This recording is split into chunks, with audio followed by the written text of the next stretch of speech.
reign from the prodigious hilltops of New Hampshire. Let freedom reign from the mighty mountains of New York.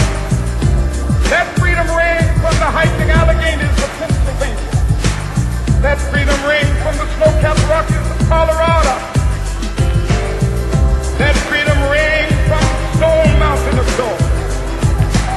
Let freedom reign from Lookout Mountain of Tennessee. Let freedom reign from every hill and molehill of Mississippi, from every mountainside. Let freedom reign, and when this happens, when we allow freedom reign, when we let it reign from every city and every hamlet, from every state and every city, we will be able to speed up that day when all of God's children, black men and white men, Jews and Gentiles, Protestants and Catholics, will be able to join hands and sing in the words of the old Negro spiritual, free at last, free at last, thank God Almighty, we are free at last.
Good evening. It is true, I am Eva Baker, and I have the pleasure of serving as president of this organization. I'm delighted to welcome you to the third annual Brown Lecture, a commemoration of the Brown versus Board of Education decision of the Supreme Court. I would like to thank you on behalf of our organization to the Brown Lecture Selection Committee and its chair, Carol Lee of Northwestern University, and the co-sponsors of this lecture, which include the American Association of Colleges for Teacher Education, American Institutes for Research, the Educational Testing Service, the College Board, George Mason University, College of Education and Human Development, George Washington University, Graduate Education and Human Development, Howard University Graduate School and Howard University School of Education, the Society for Research in Child Development, and the University of Maryland College of Education. May we acknowledge them, please.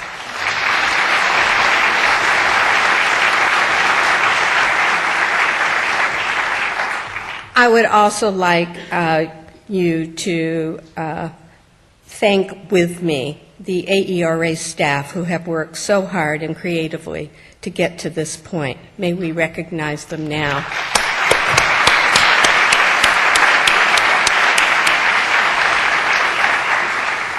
So I have just a few things to say before the main event. One question that might be in your mind is, why did AERA establish the Brown Lecture as an annual event? 2 years ago, on the 50th anniversary of Brown, AERA might have held a one-shot commemorative lecture.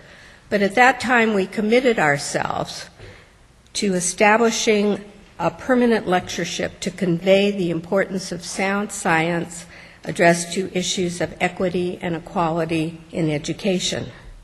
We were honored to have the inaugural Brown Lecture presented by Edmund Gordon, whose career exemplifies sustained and significant scholarship and has shaped the very definition of educational equity concepts and with planning and effective action. Professor Gordon is also a wonderful teacher, someone I know well, and his deep mentoring skills have touched many of us in this room. Last year's lecture by Claude Steele, you saw on the slideshow, for those of you who were not here, I assure you it was a model of careful analysis and clarity, attributes that he displays throughout his legendary work. AERA's interest in convening the Brown Lectures resides in two linked domains. The first is our membership's long-standing goals of supporting the opportunities and accomplishments of each and every learner. The second connection to the Brown decision is closer to AERA's home, that is recognizing the important role research played in that decision. Our organization's long-standing commitment to the full success of our nation's diverse learners grows from AERA's principal mission, and that is the advancement and dissemination of high-quality research and education. Our attention falls on the poorest, the struggling, as well as the successful. Researchers in our interdisciplinary field study infants and preschool toddlers, children in primary school, young people in secondary school, the homeschooled, the e-schooled, and our efforts extend to colleges and university and encompass as well the problems of training in business, health, the military, and of course, teachers and administrators in every area. Since the Brown versus Board of Education decision, reports of research studies and expert researchers have been involved in opposite sides of numerous questions, for scholarship is much more commonplace in the courtroom and in public discussion and debate than it was more than 50 years ago. Research in the public interest, an important theme of AERA, needs to be both responsible and found to be trustworthy. To those ends, AERA has established sets of standards to ensure the quality of published research long before it reaches the courtroom or the community. With other partners, AERA has published and continues to develop well-known standards in testing and in the evaluation of educational and social programs. Our organization's elected and appointed leadership reaffirms our commitment to producing the highest quality research and that we insist on the creation and open dissemination of quality scholarship in all decisions resting on evidence. Recently, AERA used a team of objective analysts to review findings relevant to the issue of student assignment in school districts. As a result, we submitted an amicus brief to the U.S. Supreme Court in the two cases pending on the issue of whether school districts can elect to take race into consideration in accomplishing their educational goals. AERA's job in serving as a friend of the court was to bring the range of sound science to the court with only that end and purpose in mind. AERA has also recently sought to advance educational research on a scale and scope larger than we have in the past. We have begun to explore how we might pursue deeper international connections with researchers in other countries, up and down the globe and across the globe as well. We understand certainly that plenty remains to be done at home, but our hope is to learn from these collaborators and our international colleagues about our common problems. for instance, dealing with immigrant children in an appropriate way, and to explore whether there are strong findings that transcend the important limits of local tradition and context. We plan to investigate equity, accomplishment in both theoretical and applied studies, and where requested in the U.S. and elsewhere, to uplift the practice of education as it may be illuminated by research. In the spirit of supporting high quality and international merit, I now have the pleasure of welcoming again the Howard University Jazz Ensemble under the direction of Fred Irby III. The group is world-traveled and widely renowned. They have agreed to appear for the third time at the Brown Lecture and to play their music for us as a prelude to tonight's presentation. Please, let's welcome them.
you so much.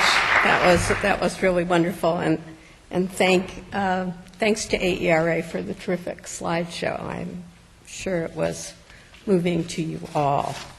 Now I have the opportunity to begin our shift to the main event and our speaker for this evening. In order to do that, let me first invite Professor Carol Lee of Northwestern University to present our speaker. Carol is Vice President of AERA's Division G, which is the social context of education. She conducts cultural and literacy research focused not exclusively but principally on African Americans, and has an astonishing list of honors and publications in her own right. Carol is the chair of the Brown Lecture Selection Committee, whose deliberations resulted in tonight's honoree. Please welcome Carol.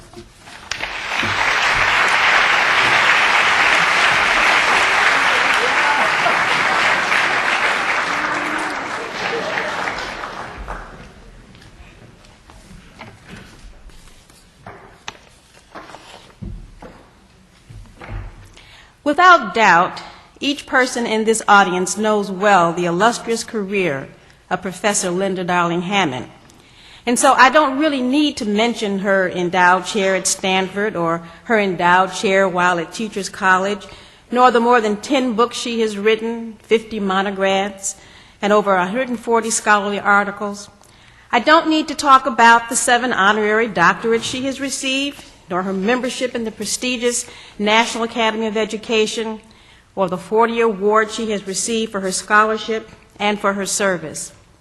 But I do want to talk about the impact of her scholarship, her political activism, and perhaps most important, the essential goodness of the woman, the mother, the wife.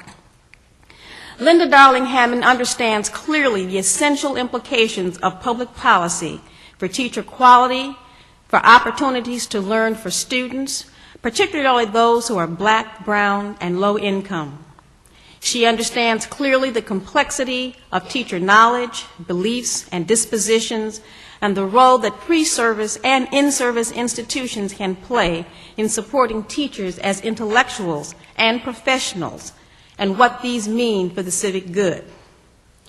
Public discourse and public policy over the last 20 years has been informed by Linda Darling-Hammond more comprehensively than by any other educational researcher I can think of. The emergence of the small school movement, the evolution of professional development schools within individual schools, clusters of schools and districts, recognition of the complex nature of teacher knowledge and practice through such instantiations as national board certification, the important relationships between teacher quality and student outcomes, a kind of fulfillment of John Dewey's dreams where institutions of higher learning take proactive roles in K-12 education, including university school partnerships, such as schools she has established as co-director of the Stanford Educational Leadership Institute, co-director of the School Redesign Network for Stanford, and her role as co-director of the National Center for Restructuring Education, Schools, and Teaching while at Teachers College, Columbia. In 1886, Anna Julia Cooper, speaking before a convocation of what was then called the colored clergy at the Protestant Episcopal Church, said, and I quote, "Only the Black woman can say when and where I enter, in the quiet, undisputed dignity of my womanhood, without violence and without suing or special patronage, then and there the whole Negro race enters with me." Linda Darling-Hammond heard Anna Julia Cooper's spirit, a belief that we are each other's keepers. We are responsible for each child lost on our watch, and Linda Darling-Hammond keeps our eyes on the prize. As we move forward, we must take our children and prepare them, as the poet Khalil Gibran so beautifully describes, for a world that we cannot imagine, not even in our dreams. The many leadership roles that Linda plays at Stanford, at the National Academy of Education, at AERA, the Alliance for Excellent Education, the National Commission on Teaching and America's Future, the Southeast Center for Teaching Quality, and more organizations on whose board she sits than you'd care to listen to me enumerate, all require a delicate balancing act. She has excelled not only as scholar, activist, and public intellectually, but equally, if not more important, as wife and mother. I have watched her eyes well as she and her husband Al wrestled with the health challenges of one of her daughters, and the pride of her smile when she talks about the wonderful human beings that her two daughters and her son, who's here this evening, have grown to be. They are her gift and our gift.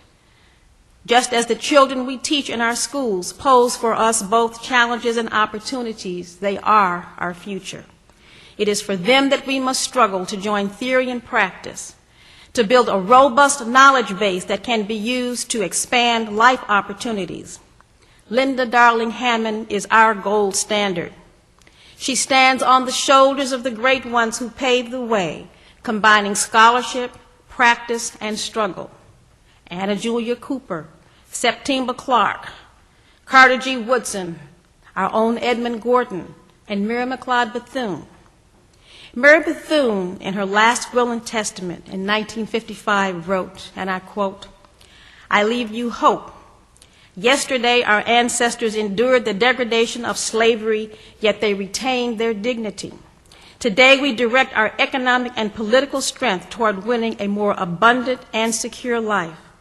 Tomorrow a new Negro, and I might add by extension others experiencing discrimination, unhindered by race, taboos, and shackles, will benefit from more than 330 years in 1955 of ceaseless striving and struggle.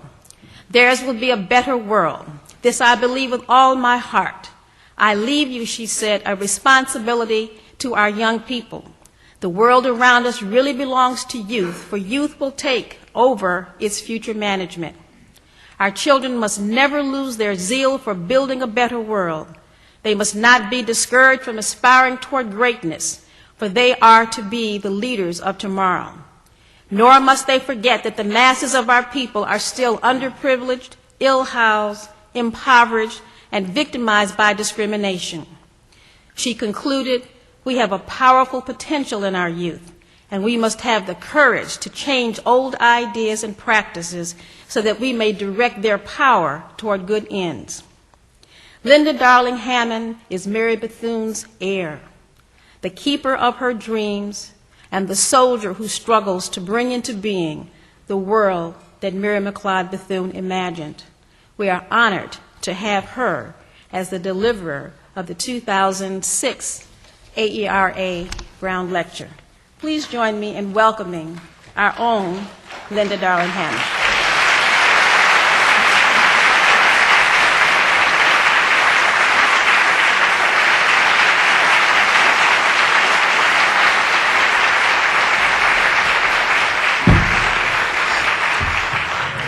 Well, they gave us a little step for all us short women, and everybody's been standing behind it, so I'm just going to move it aside. I thank Eva Baker and Carol Lee, two women who I so admire, for their leadership, and AERA for this opportunity. It's a great honor to speak to the legacy and the future of perhaps the most important step forward in education we experienced in the 20th century. I'm delighted that my son Sean is here, who benefited from that great step forward. You saw him as the, oh my God! Turn it around, Sean, so they can see it.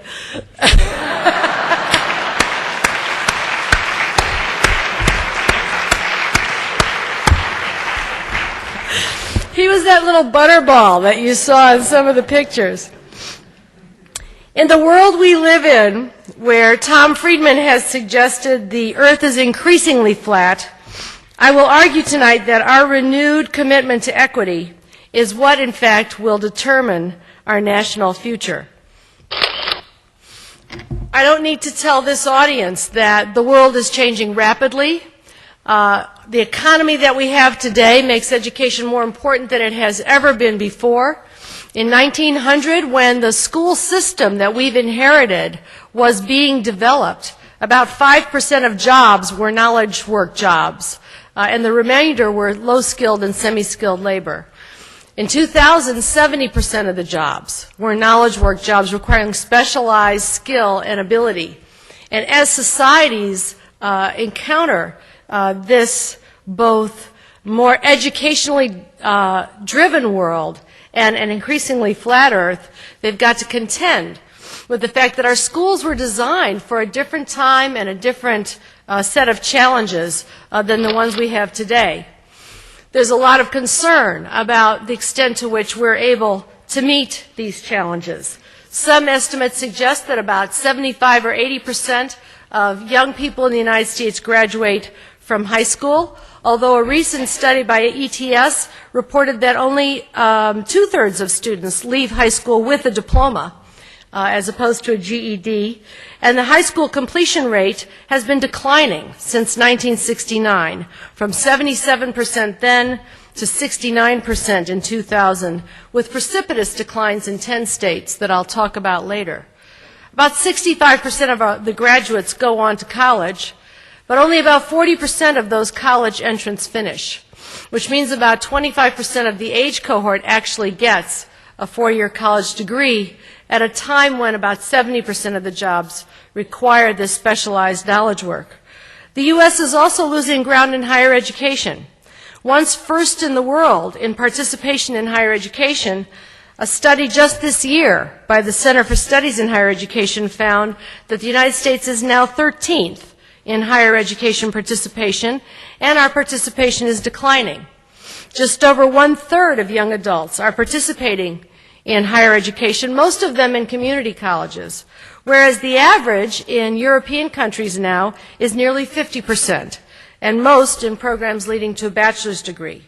Similarly, in Southeast Asia, enormous investments in both K-12 and higher education are taking place. Graduation rates from secondary school in the high-achieving countries in Europe and Asia are more than 90%, with participation in higher education increasing steeply each year. OECD found furthermore that for every year the average schooling level of the population is raised, there is a corresponding increase of 3.7% in long-term economic growth. The tight tie between education and the future of societies is becoming tighter all of the time. And yet if we look at outcomes in international perspectives, we see that the United States is now 19th out of 40 countries in reading and 28th out of 40 in mathematics. I've highlighted Finland and South Korea in this list of the top 10 nations because 10 years ago they were not even on the map educationally. And I'm going to talk in a little while about how they have changed what it is that they've been able to do. But South Korea, 20 years ago, had only 10 or 20% of its population graduating from high school.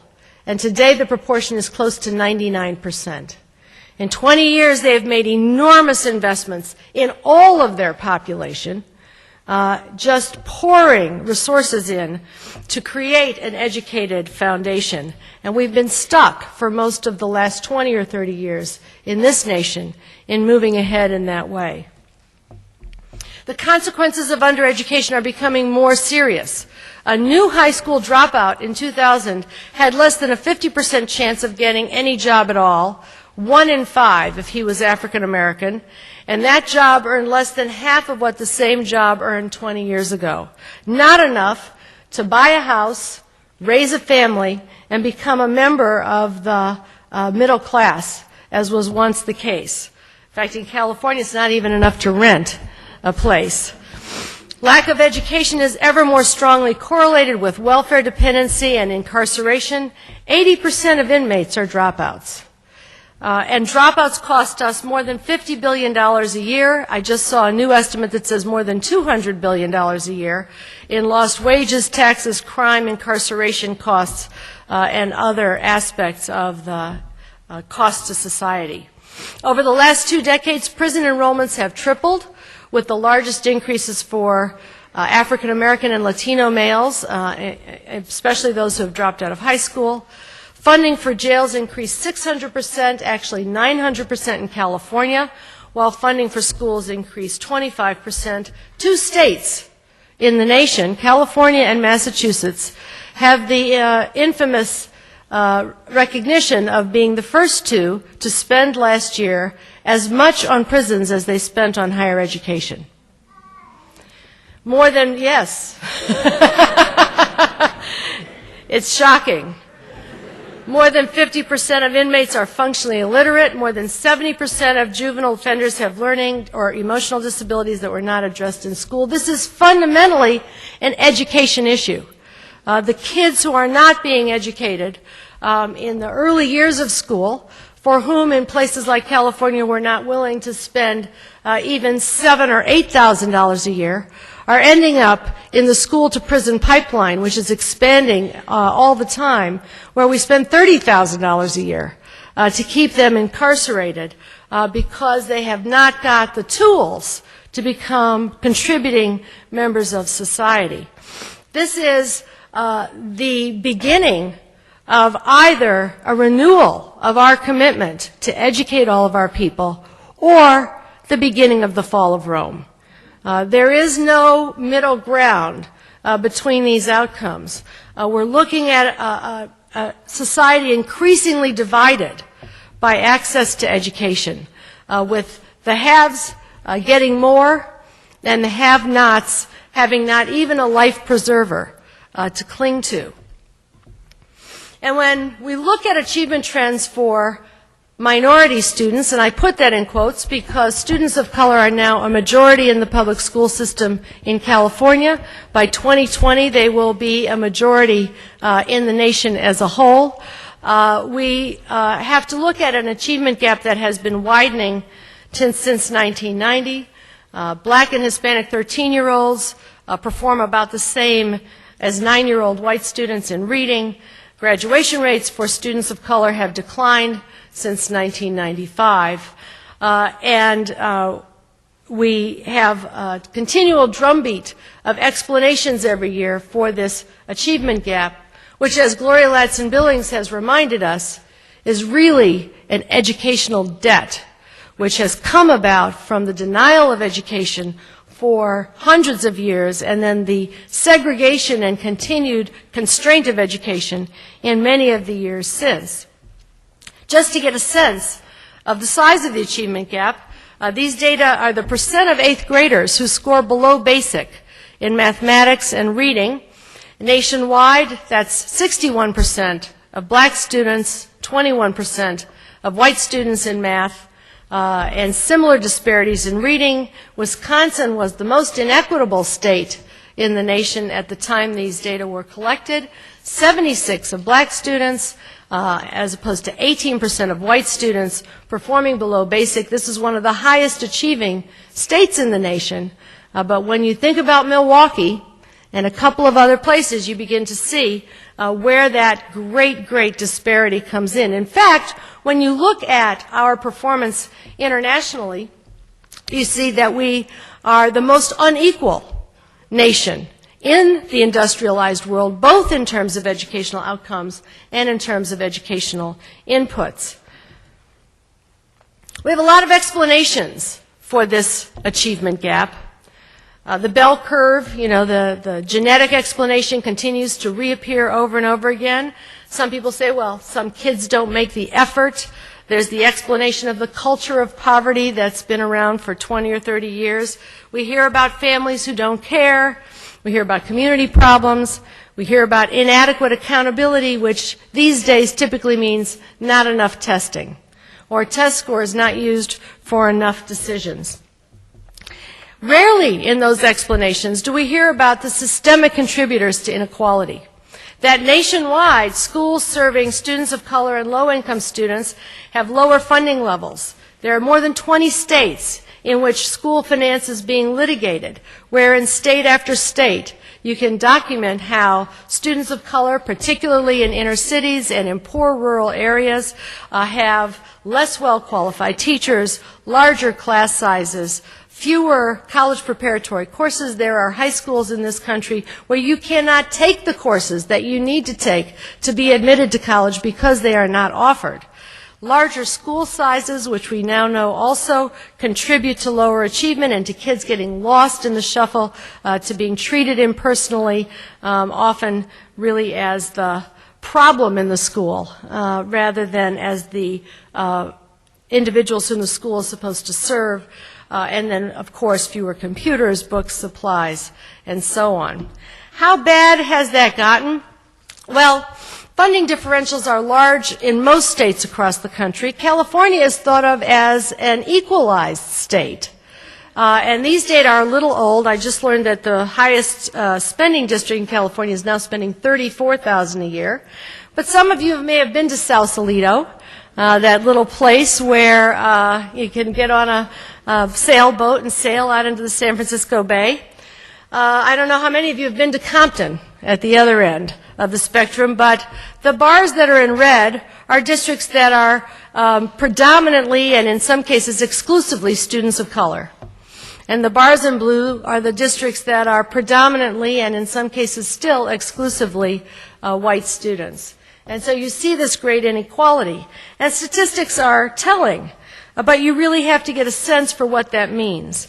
In the school finance reform lawsuit filed in California, this was the description of one San Francisco school serving African American and Latino students that is typical of others outlined in that complaint, and of schools that I've seen in the 8 states in which I've testified in school finance lawsuits. At Luther Burbank, students cannot take textbooks home for homework in any course subject because their teachers have enough textbooks for use in class only. For homework, students must take home photocopied pages with no accompanying text for guidance or reference when and if their teachers have enough paper to use to make homework copies. Luther Burbank is infested with vermin and roaches, and students routinely see mice in their classrooms. One dead rodent has remained decomposing in a corner in the gymnasium since the beginning of the school year. The school library is rarely open, has no librarian, and has not recently been updated. The latest version of the encyclopedia in the library was published in approximately 1988. Luther Burbank classrooms do not have computers. Computer instruction and research skills are not, therefore, part of students' regular instruction. The school no longer offers any art classes for budgetary reasons. 2 of the 3 bathrooms at Luther Burbank are locked all day, every day. Students have urinated or defecated on themselves at school because they could not get into an unlocked bathroom. When the bathrooms are not locked, they often lack toilet paper, soap, and paper towels, and the toilets frequently are clogged and overflowing. Ceiling tiles are missing and cracked in the school gym, and school children are afraid to play basketball and other games in the gym because they worry that more ceiling tiles will fall on them during their games. The school has no air conditioning. On hot days, temperatures climb into the 90s. The school heating system does not work. In winter, children often wear coats, hats, and gloves during class to keep warm. 11 of the 35 teachers at Luther Burbank have not yet obtained regular teaching credentials, and 17 of the 35 only began teaching at Luther Burbank this school year. This is not a school in South America, in Central Africa, in Iraq, where we're rebuilding the schools.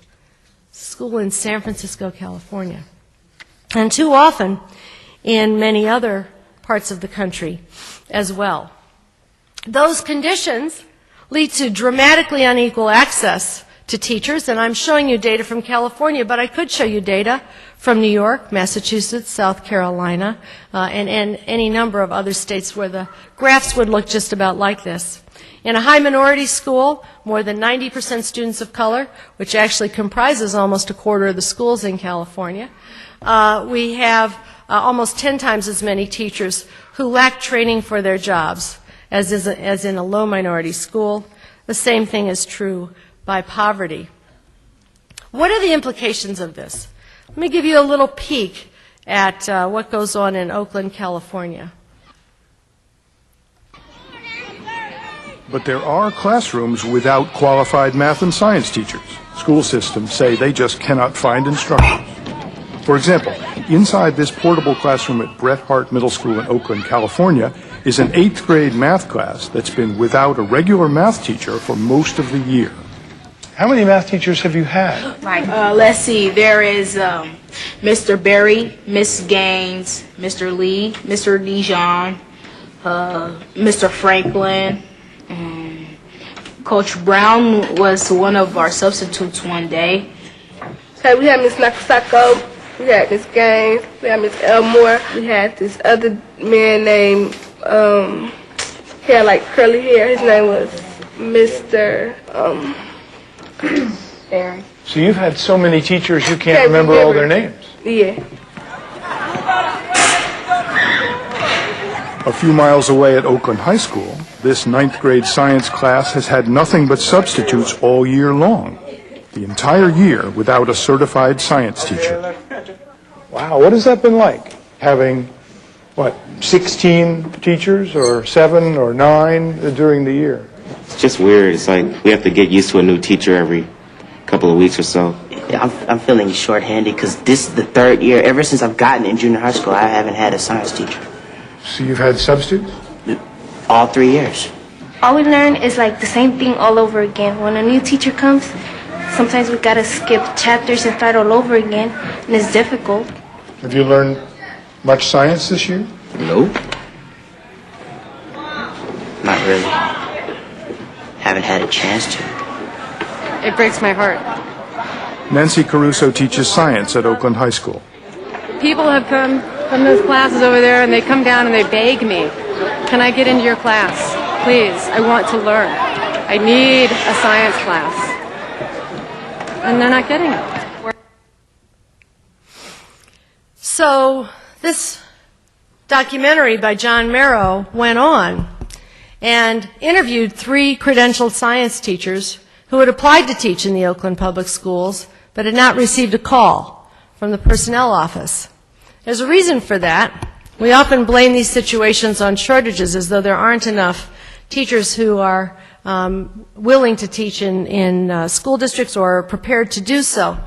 And the reason is that in order to save money in California's unequal system, it's been the routine in Oakland for some time to hire substitutes and uncredentialed teachers rather than trained and experienced teachers who cost more money. That actually was also a pattern in any number of other under-resourced school districts that were allowed, perhaps even encouraged, to hire individuals who would cost less rather than complain that they couldn't and then put pressure on the system around funding. Oakland pays teachers about $10,000 less than other surrounding school districts, and so on. We follow this science teacher into a nearby district where she will get better supports, where beginning teachers are mentored, and so on, because she finally couldn't tolerate the conditions there any longer. The point is that these are problems in systems that are completely responsive to policy solutions. It's not that there are not people who can do this job. It's that there are shortages of teachers who are willing to work for low wages and bad working conditions. And we can correct those policy problems if we have the will to do so. Segregation supports this inequality. Every student you saw in that video was black or Latino. That would not have been happening in a school with any appreciable number of white students. Today, 2/3 of African American and Latino students attend predominantly minority schools, which typically have lower levels of instructional resources. This was part of the argument for Brown. This was part of the rationale for desegregation, that if you could put people together in schools where they would share a common fate, that fate would be a better fate because the political wheels would turn in such a way as to provide the resources that are necessary for all students to learn. As Eva mentioned, before the Supreme Court this session is a case that could undo the right of school systems to pursue voluntary desegregation and lock us into an even more deeply unequal and highly segregated society than the one we are in today. Furthermore, we found through the research of many in this room, among others, within integrated schools, most students of color are concentrated in low-track classes, which receive less well-qualified teachers, less engaging and less well-taught curriculum, and lower quality materials. In the peninsula area of the Bay Area where I now live, there are any number of schools that were just like the school in New Rochelle, New York, that one of my children experienced, where in a predominantly black school, the honors and advanced placement courses were 99 and sometimes 100% white. Where you had, I had conversations with Gloria Latson-Billings over the phone in Wisconsin, where the same conditions were encountered by her children as were encountered by mine halfway across the country. These patterns are deep-seated. They are almost universal, and they are almost entirely unrecognized when we beat our breasts about the achievement gap. And tracking is not just a function of grades and test scores, as many believe, a way to give kids education that is supposed to be more at their level.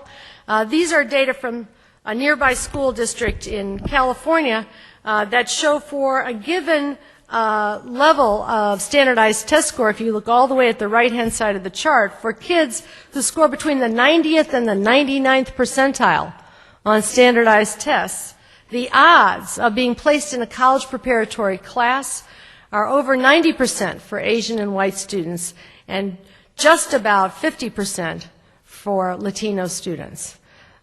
Race matters in tracking the ideas of counselors and teachers about what kids are going to accomplish, what will suit them, what will fit them, still live on, in the way in which curriculum opportunities are allocated in school. We can thank people like Bob Dreeben and Adam Gammeren and many others who've looked at the research on tracking for the kinds of research findings that note that when you actually hold socioeconomic status constant, students of color and white students who have equally well-qualified teachers and comparable curriculum tend to perform comparably in reading and mathematics. But the odds that they will have equally well-qualified teachers and comparable curriculum are very slim in most places. We know quite a bit from decades of research about what matters for student learning. We know now about the importance of well-qualified teachers. We know that it matters to have a coherent curriculum that is aimed at understanding and performance. We know that authentic instruction, that is instruction that actually gets kids to do the kind of things in school that they will have to do with their knowledge outside of school. You know, writing and conducting research and assembling materials and organizing ideas and synthesizing those and expressing them and conducting science experiments and so on, supports higher order thinking and performance. Studies by Valerie Lee and her colleagues Fred Newman found that in schools where teachers engage in this kind of authentic instruction, kids learn more on traditional standardized tests as well as on measures of higher order thinking and performance. We know that it matters that kids are known in school, that smaller schools where teachers have longer term relationships in reasonable class sizes matter.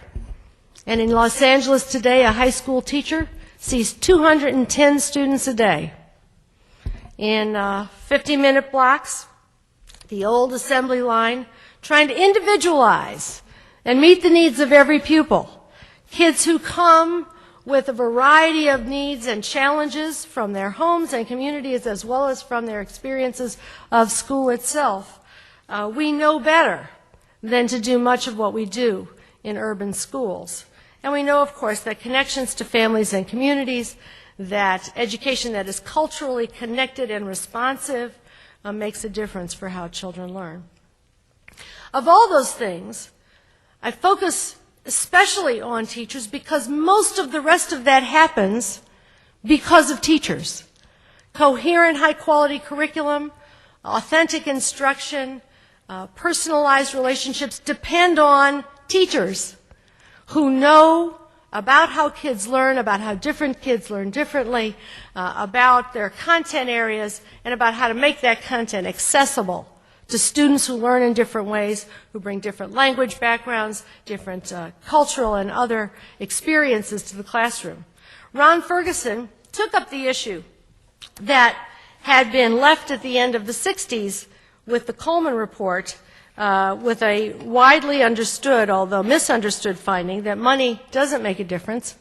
And he looked at districts in Texas and found that, in fact, as his article title suggests, money does matter.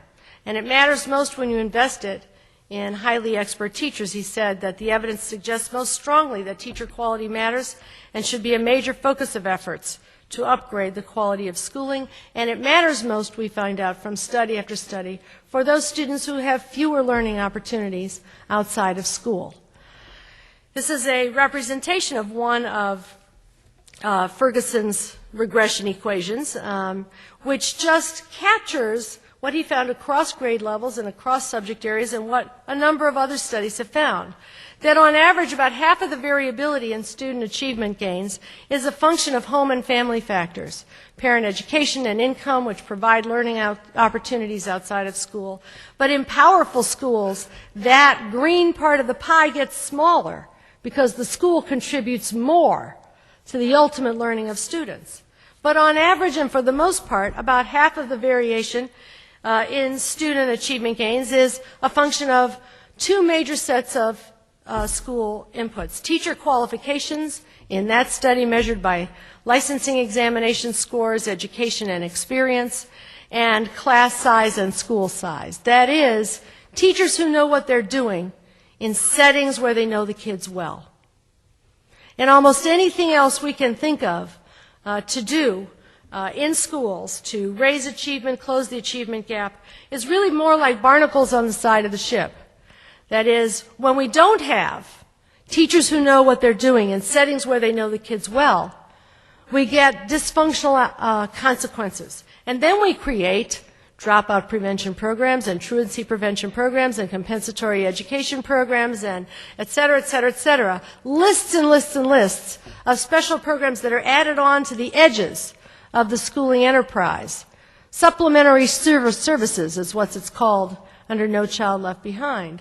All of the stuff on the edges. And in fact, a very large proportion of our educational dollar in this country goes to the edges of the system. About 53% of an education dollar makes it to the classroom in this country, as compared to 70 or 80% in most of the countries that we think of as peers or competitors. About 38% makes it to the classroom in the form of teacher salaries, as compared to well over half of the budget in most of the other countries we think of as peers or competitors.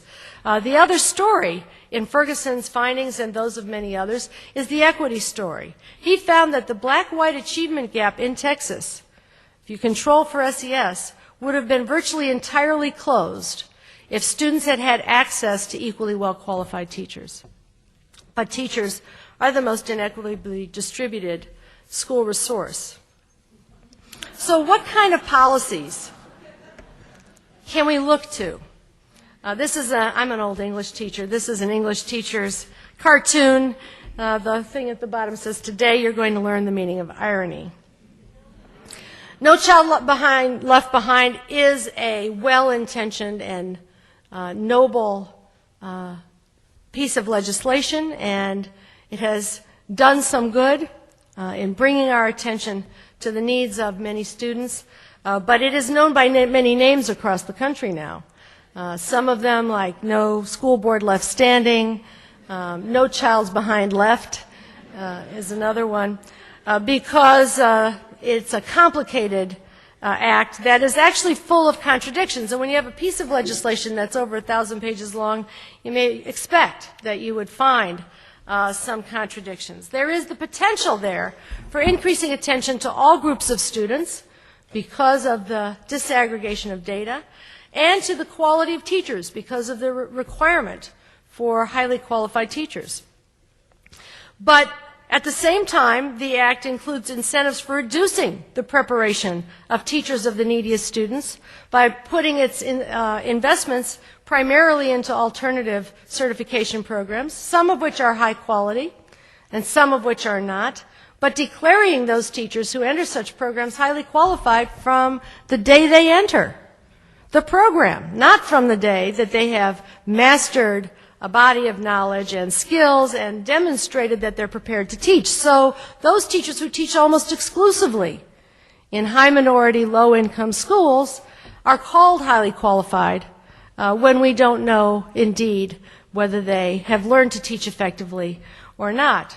There's also a demand for higher achievement, but there are incentives in the Act that I'll talk about for lowering the quality of tests. Some of you may know that Connecticut sued the federal government because they wanted to keep their performance assessments, which provide a lot of open-ended, extensive writing tasks and so on, and cannot afford to do that with the annual testing requirements of No Child Left Behind. Other states have given up their performance assessment systems in order to meet the requirements of the law.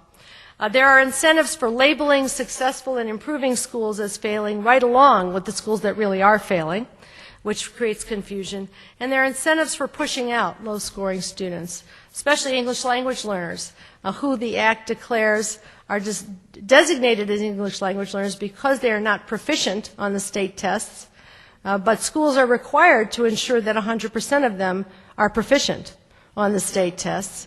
And as they become proficient on the state test, they're taken out of that category, so they can't count in the designations of progress for that school. So any school in the country that serves any appreciable number of English language learners will be declared failing under the sort of Alice in Wonderland regulations of the Act.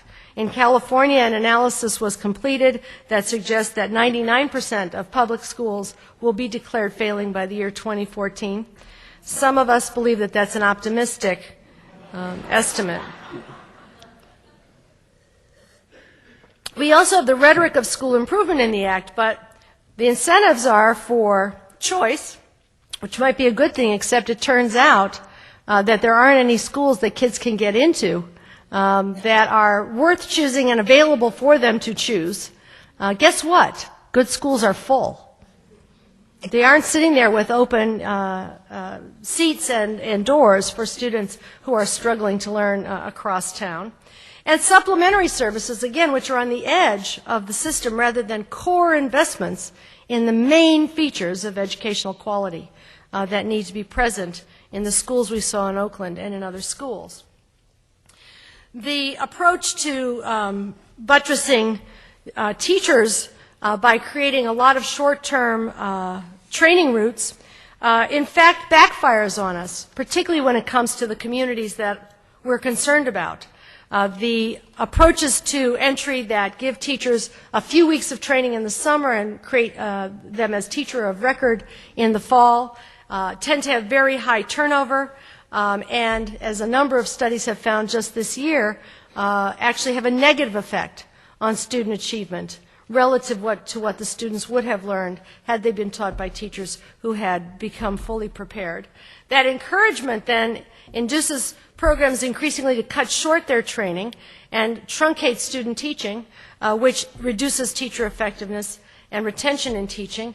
And every time a beginning teacher comes in and leaves, as 30% do within the first 5 years, often as many as 50% or more in urban areas, it costs us more than $10,000 per teacher who leaves, money that we could have spent in preparing them well and supporting them to begin with, so that they could make a contribution to their students. Underprepared teachers leave at twice the rate of teachers who have not had, who have had student teaching and feedback on their teaching and training and learning and how to use curriculum materials. And the teaching gap actually creates most of the achievement gap.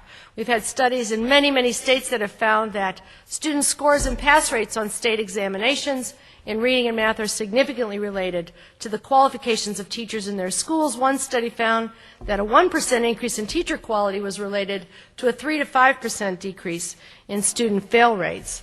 Let's think about the significance of this. We're in an era of standards-based reform, where students are being asked to pass state tests quite often as the basis for promotion from grade to grade. Another area where research is pretty consistent is that holding kids back a grade and doing the same thing over again actually does not end up improving achievement, but slows down achievement progress and increases later dropout rates. So the kids who have teachers who have not learned to teach them to read, who have those teachers in second and third grade, who don't pass the third grade test, who are retained in third grade, and set up for either further retentions, which often happens, or ultimately for discouragement and dropping out, are the same ones who are on that school-to-prison pipeline that is growing every year. A lot of times we hear about the strong correlation between race, income, and school achievement. And in fact, in a lot of the school funding lawsuits that have been brought, the argument is often made by the defense that these kids aren't achieving and there's not much we can do because we know that race and class are the determinants of achievement, and that the state has washed its hands or met its obligations in terms of education. But what if you disentangle the very strong correlation between resources and race and class? So this is from data from Massachusetts. And what you can see if you look at the first column, Model 1, is that the percent of minority students in schools predicts the percent who will fail the Massachusetts math test. About 31% of the variance is explained just by race. When you add income, you can explain about 65% of the variance, and that takes on a lot of power. But if you take that completely out of the equation and you just look at teacher qualifications, licensing in the field, administrator qualifications, paraprofessional qualifications, teacher salary, and school spending, you can explain 56% of the variance without encountering race or class at all in what ends up happening to kids passing the test. And if you put all that together and that confluence of those forces, you explain 82% of the variance in how many kids fail the math tests. It's impossible to fully disentangle all of those effects, but it is absolutely clear that resources, learning resources, make a difference in the opportunities that students have to meet the standards that states are now requiring all students to meet in order to move on in their futures. So what happens to students when new standards meet old inequalities? Right now in Massachusetts, there's an exit exam that students take in the 10th grade, and in the 10th grade, the scores on that exit exam are used to rank schools for rewards and for sanctions. And in the first year that that exit exam was put in place, the class of 2003, you can see that the percent of 9th grade students who got lost somewhere between 9th and 10th grade, who didn't make it to the 10th grade to take that test where their score would have been part of their school's accountability rating, steeply increased and began to reach over a quarter for Latinos and almost a quarter for African Americans. Within that 1 year, graduation rates in Massachusetts declined by several percentage points, but for African American and Latinos, graduation rates just between those 2 years decreased by more than 10 percentage points, to the place where we now have one of the highest graduation rate states graduating African Americans and Latinos at rates of about 50 or 60%. How does this happen? Well, let's take a look at how rewards and sanctions policies operate in accountability systems. This is a school, very small school, whose students' test scores you can see between 2005 and 2006. Their average score was 70 in the first year and 74 in the second year.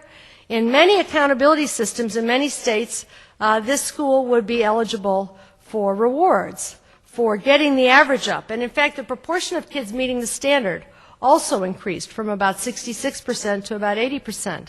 How many of you would give this school rewards for their accomplishment of this goal. Would anybody give them sanctions? What'd you say? They lost Francisco.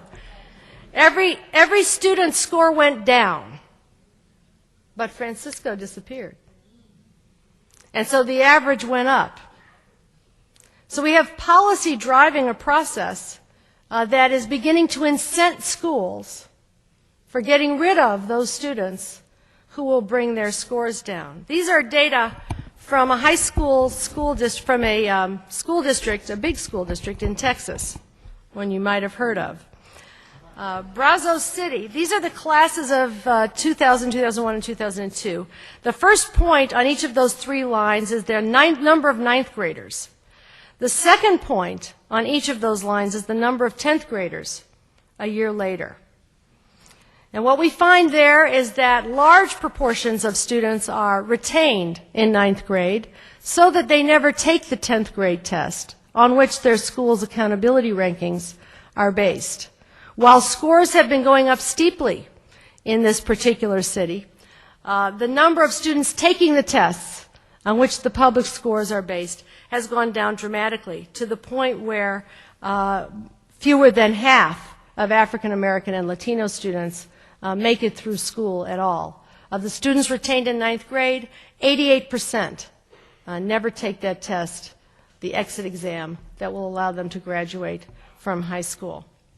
So the effects of these school sanctions, flogging the system into improving achievement on graduation rates, and in particular on the opportunity to be in school, particularly for low-income and students of color, has gotten us to the point where now in Texas, while scores have gone up on that exit examination, graduation rates for ninth graders 4 years later are less than 70% for whites, less than 50% for African American and Latino students. We see grade retention and dropouts increasing in the 8th grade. Kids are dropping out sooner and sooner. Dropout rates have increased in a number of the states, particularly those who have invested in testing, but they are testing rather than investing, where they are in fact using the notion of accountability to educate fewer and fewer people. How can we do that in a time when our national ability to survive is going to depend on how many people get an education, where every time we have this mirage of progress, we are actually increasing the likelihood that students will leave school unable to interact with our society. In fact, in states like this, the number of African American students in high schools is less than it was prior to Brown versus Board of Education. The social implications are extraordinary. I've outlined some, but let me just tell you one other. In 1950, there were 20 workers for every person on Social Security. This matters to me because I'm coming of an age. In 2020, there will be 3 potential workers for each person on Social Security. And 1 out of 3 of those is likely to be non-productive, that is, in the welfare or the incarceration side of the equation. So our ability to sustain the democratic bargain, the economic bargain that we have across our society depends on our getting past this idea that I got mine and I hope you can get yours. Because as we encounter these issues of school investment, of school funding over and over again, the use of the local property tax to allocate funds differentially to different districts, the allocation of additional opportunities on top of that based on parental clout and so on, the strong xenophobic tendency to want to stop educating the children of immigrants in many of our states are going to leave us with a society that cannot stand until we change that mentality to one in which we understand that when I contribute to the education of those students in Oakland, in Compton, in Springfield, Massachusetts, in Washington, D.C., I'm contributing to my own welfare, the welfare of my children, and the ability of this nation to survive and succeed. Graduation rates have been declining, as I said, in a number of states, and many of them are these states that have really organized their work primarily around testing rather than investing. There are other side effects of low-quality, high-stakes standardized testing that we need to begin to deal with. Those of my colleagues in higher education complain over and over again about students who come to school and cannot write. It is now the case that in high schools, only about 3% of students write as much as 3 pages on a weekly basis. That the shape of our assessments, which are very different from those of assessments abroad, are also undermining the aspects of education that matter for developing performing, thinking, proficient people. A teacher in Texas put it this way: I've seen more students who can pass the test but cannot apply those skills to anything if it's not in the test format. I have students who can do the test but cannot look up words in a dictionary and understand the different meanings. As for higher quality teaching, I'm not sure I'd call it that. More and more time is spent practicing the test and putting everything in the test format. A teacher in Florida put it this way: I believe the test is pushing students and teachers to rush through curriculum much too quickly. Now, this is another area in which our nation differs from many others. Most other high-achieving nations teach about half as many topics in mathematics in a year as we teach, rushing through it over and over again. Take a week on fractions in 3rd grade, half the kids don't get it, another time around in 4th grade, and then again in 5th, and then again in 6th, as you're getting through the 35 chapters of the textbook, until you get to high school and you still have kids who don't understand fractions because we didn't go deep and make sure that there was solid understanding. Rather than focusing, she said, on getting students to understand a concept, we rush through so we're prepared to take the test in March. It creates very little knowledge in a lot of areas. So what can we learn from other countries? I'm coming back to this question of the flat earth and where we are internationally. Well, remembering Finland and South Korea, I was at a conference in Japan about a year ago, and Japan invited Finland and South Korea to come and talk to them about why they had gone up in the rankings and Japan was moving down. Japan's leading researchers, University of Tokyo sponsored this conference, felt that the reason they were declining in the rankings, they had adopted a number of U.S. policies in their neoliberal government. They believed that the reasons they were declining were the adoption of multiple choice standardized testing, the introduction of tracking, which had not been the case before, the decentralization of funding so that it was becoming more unequal, the lack of a national role as had been the case previously in equalizing salaries for teachers, the hiring of teachers, particularly in places serving less advantaged students who did not have preparation to teach. So they asked Finland and South Korea what they were doing. And here's what we heard: that they were, of course, like most countries, funding schools equally with additional investments in high-need schools and students. Finland had eliminated tracking entirely. They were both making massive investments in teacher education. Every teacher entitled in Finland, as in Norway, Sweden, and many other countries, to 2 or 3 years of graduate-level teacher education entirely at state expense with a subsidy, a full year of clinical practice in a school, support for beginning teacher mentoring, and investments in professional development.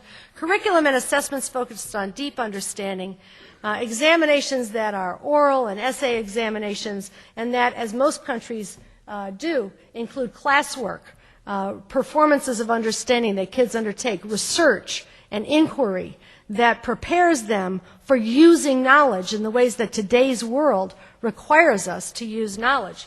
Look at the assessment systems elsewhere. You'll see something that looks nothing like what we use as a testing system here. And those examinations used to inform investments and higher education rather than to deny diplomas. We have places in the United States that have undertaken similarly focused policies. If you look across the states, in the United States, the highest performing states do as well as the highest achieving nations in the world. The lowest achieving states in 1998, in fourth grade reading it was California, achieve as poorly as the lowest achieving nations in the world. And that means that at about this time we were tied with Nigeria, Swaziland, and Jordan in our lowest performing states. But there are differences in how states manage education, and we also ought to learn from those. Here are the same period of time in mathematics, and you see some states like North Carolina, Kentucky, West Virginia, Arkansas, and Connecticut increasing steeply in their performance. And what did we find about what those states do? In a study that controlled for all of the student characteristics, we found that the highest scoring states had the best qualified teachers, fewest teachers on emergency credentials, which means that students in low-income schools were getting teachers who were prepared, and student assessments that were standard-based and performance-oriented, focused on higher-order thinking skills in the top-achieving states. And the reforms that improved achievement and reduced the gap equalized salaries across districts, improved preparation, provided service scholarships for preparing and distributing high-need teachers. Just as we do in medicine, those who will go into high-need fields have their preparation underwritten, and they give service to the places where they're needed. Mentoring for new teachers, extra aid to high-need districts for preschool and curriculum reform, and those investments in ongoing teacher learning. So we have seen it here as well. North Carolina, for example, which did most of those things under the leadership of Governor Jim Hunt, also reduced the achievement gap more than any other state during those years.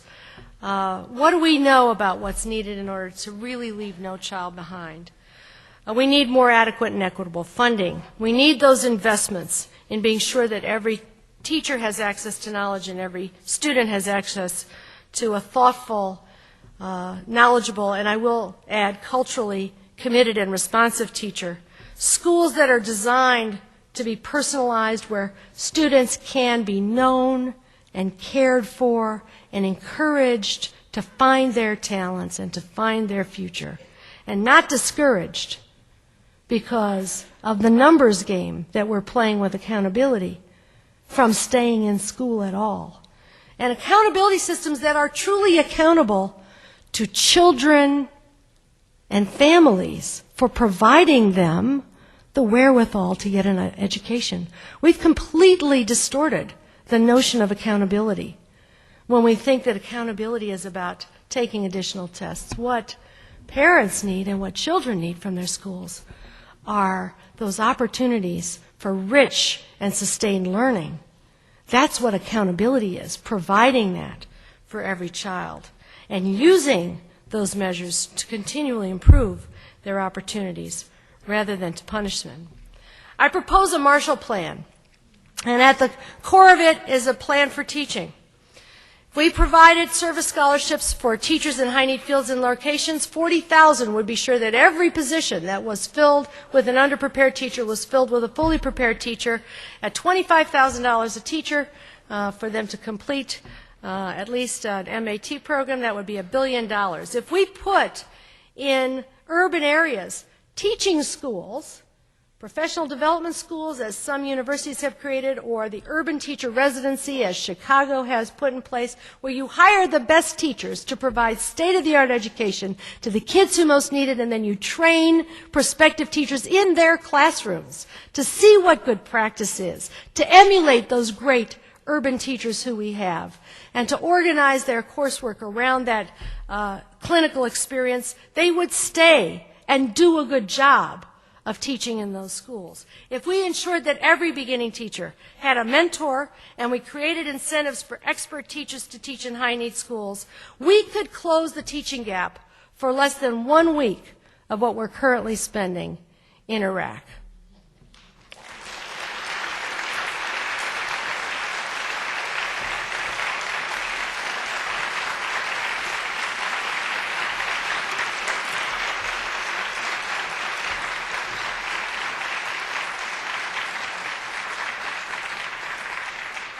We can do this. John Dewey said, what the best and wisest parent wants for his own child That must the community want for all of its children.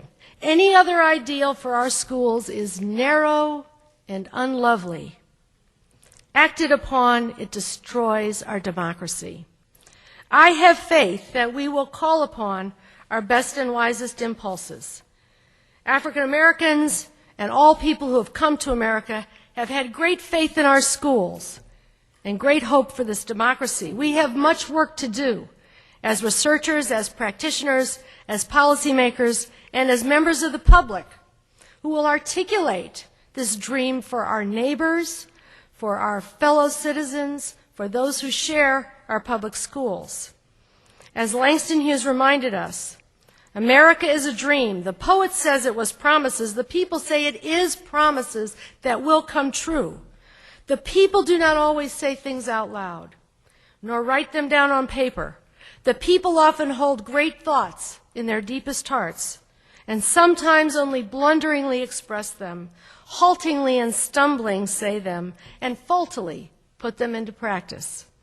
The people do not always understand each other, but there is somewhere there always the trying to understand and the trying to say, you are a man, you are a woman, together we are building our land. America, land created in common, dream nourished in common, keep your hand on the plow, hold on. If the house is not yet finished, don't be discouraged, builder. If the fight is not yet won, don't be weary, soldier. The plan and the pattern is here, woven from the beginning into the warp and woof of America. All men are created equal. No man is good enough to govern another man without that man's consent. Better die free than live slave.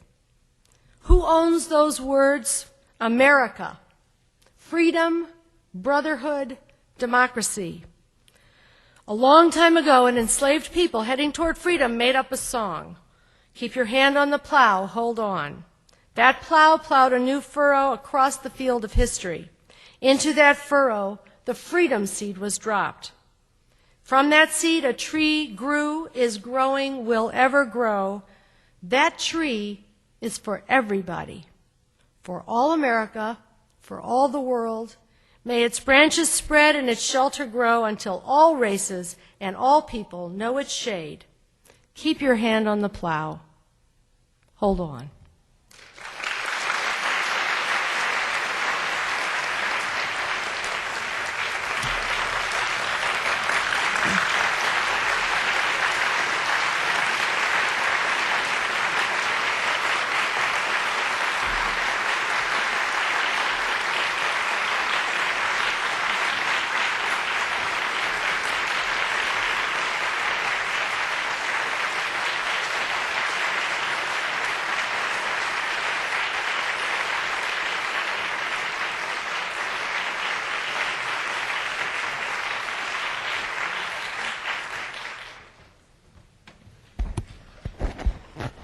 Well, again, nothing to say.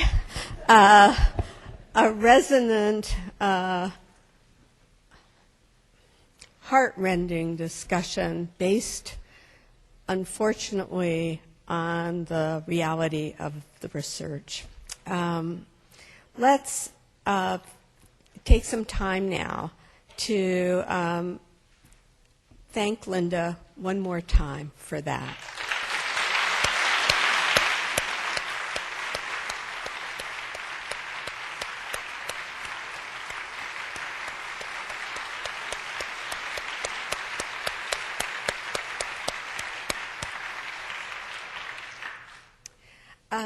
We do have an opportunity to let you have a chance to talk with Linda, to congratulate Carol Lee for her work as chair of the selection committee, which resulted in this astonishing and wonderful evening, and to sign a book that commemorates your being here that we intend to give to Linda as a remembrance of tonight.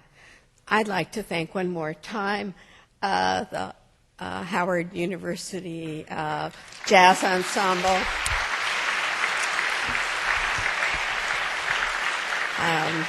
the AERA staff for their quite touching slideshows that I thought really captured and set the stage for the moment.